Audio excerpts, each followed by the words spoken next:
Hey folks, really quick, I'm going to make a short video showing you guys how to do this because I've been asked a couple of times. This is useful both for around the kitchen and for brewing projects. I have here right at an ounce of dried stevia. I grew this and I dried it myself. It's just the leaves crumbled up.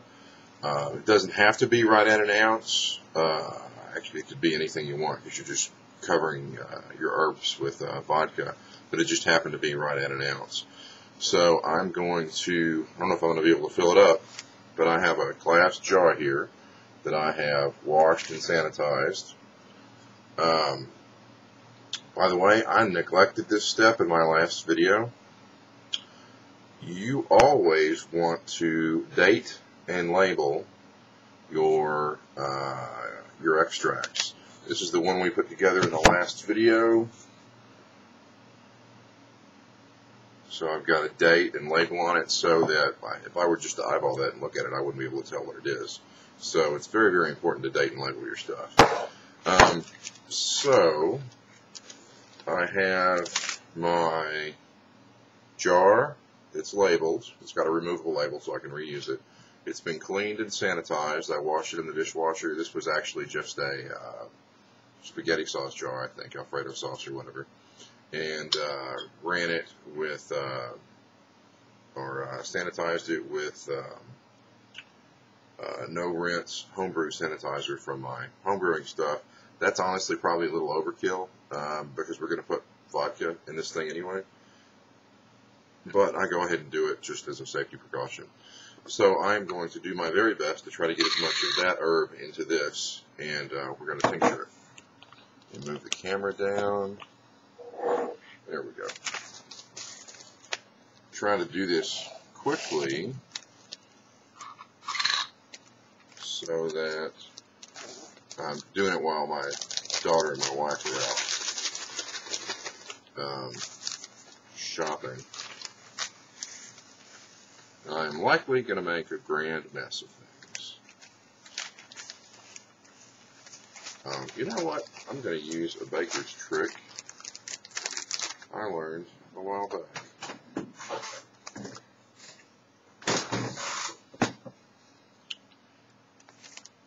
Scissors. I'm going to cut off a corner of this bag. Place the corner in the jar, thusly. I'm going to have to open it up. Then I can use my fingers in the bag to stuff the herb in the jar without making a mess. It's a little baker's trick I learned a while back. So, oh yeah, that's going to take the ounce. Will be just about perfect with this size. Don't get too caught up in measurements. At this stage, when you're making tinctures, they're important when you're using them for medicinal reasons or purposes, as far as measurements and dosages. But at this stage in the game, it's not really important because you're just making the tincture. So I got it all in there with relatively no mess. And now we're going to take our vodka. It doesn't have to be Sky vodka. Actually, I would recommend using the cheapest vodka you can find because your flavor is going to go to hell anyway. Well, maybe not for this because I'm just extracting sweet, but normally, like in this kind of tincture that we made earlier with the valerian and rose hips and I think it was chamomile, the flavor is going to be out there anyway. So for this, if you're doing it for home brewing, you might actually want to use a pretty good vodka for this. So I'm going to actually take my jar, and I'm just going to, hopefully I have enough vodka, cover the herbs completely. I'm going to be a little short in vodka, but I can actually top it off with water if I want to.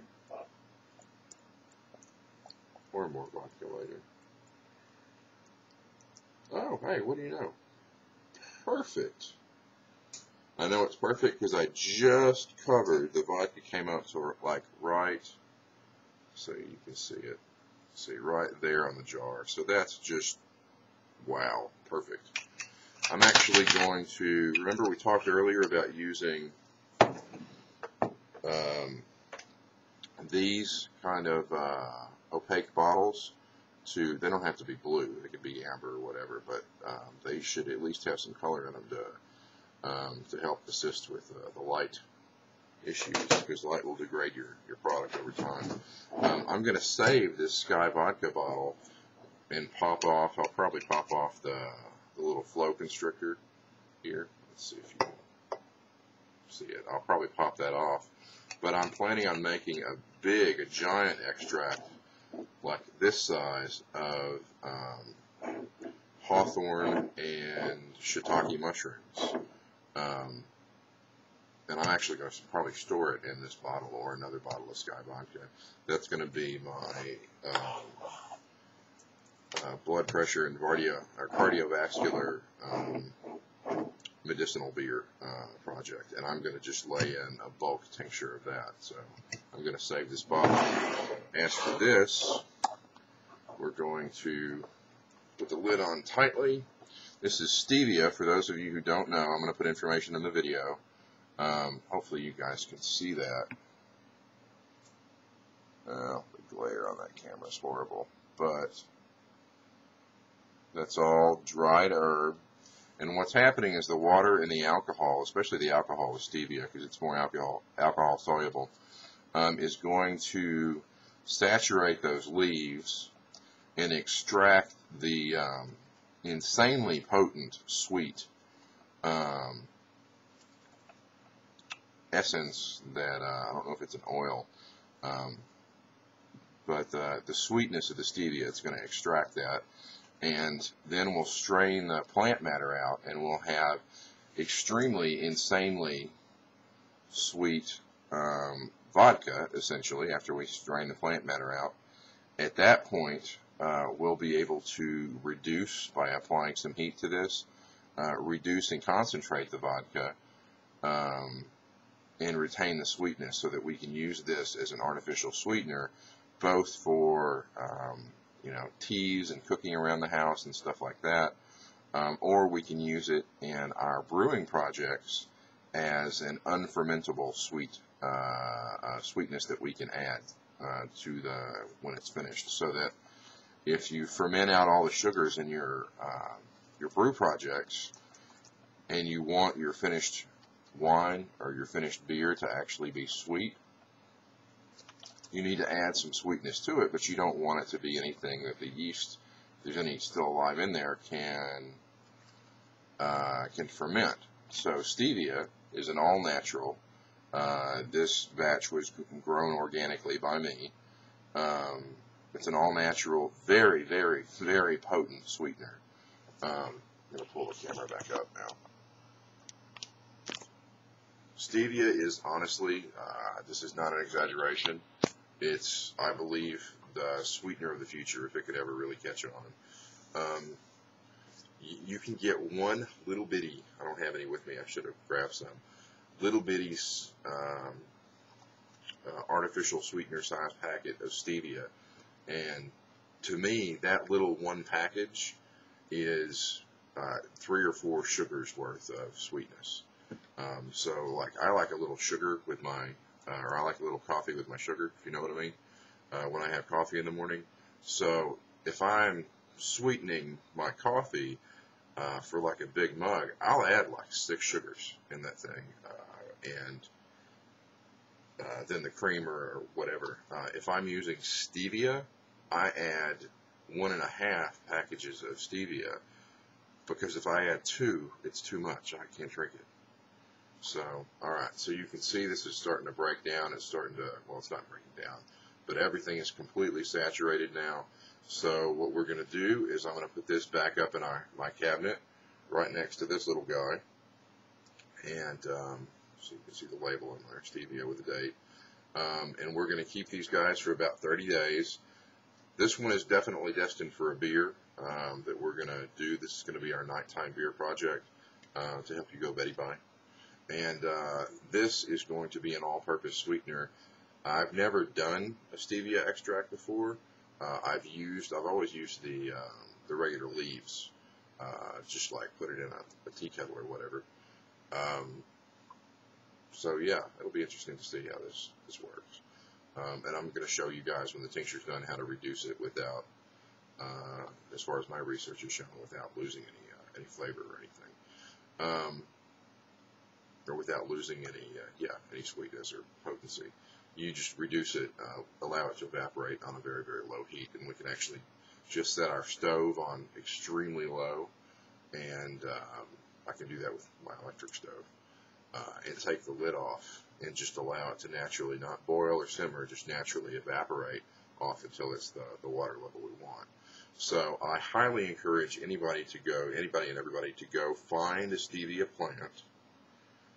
You can order seeds on the internet. You can actually order the dried leaves on the internet. If you want, they're all over everywhere. You can go get stevia, the market-ready stuff, if you don't want to bother with doing your own tincture, which you should learn how to tincture. You can get that at any Walmart next to the Splenda, the alternative sweetener stuff. Look for stevia, new stevia, Truvia. Those are the different names for it. Or if you want to practice your druidic goodness skills, buy the seeds, find the plant them, grow them, dry them, tincture them, do the whole process. So, okay, that's it. We will be using both of these bad boys in upcoming projects. So your assignment, should you choose to accept it, is to find some stevia, leaves preferably, dried, tincture them, and use it with me in the upcoming videos. Also, if you want to go over to Mountain Rose Herbs, grab some herbs. By the way, they sell this on Mountain Rose Herbs if you want to buy it. It's organic. You can buy the powder or the leaves. It is crazy potent. Like, be careful when you're adding it to your stuff because it's really, really, really sweet. So if you guys want to pick it up from there, I highly always recommend Mountain Rose Herbs for their herbal products. That's where I get all my stuff from. So if I'm not growing it myself. Yeah. See you guys in a bit.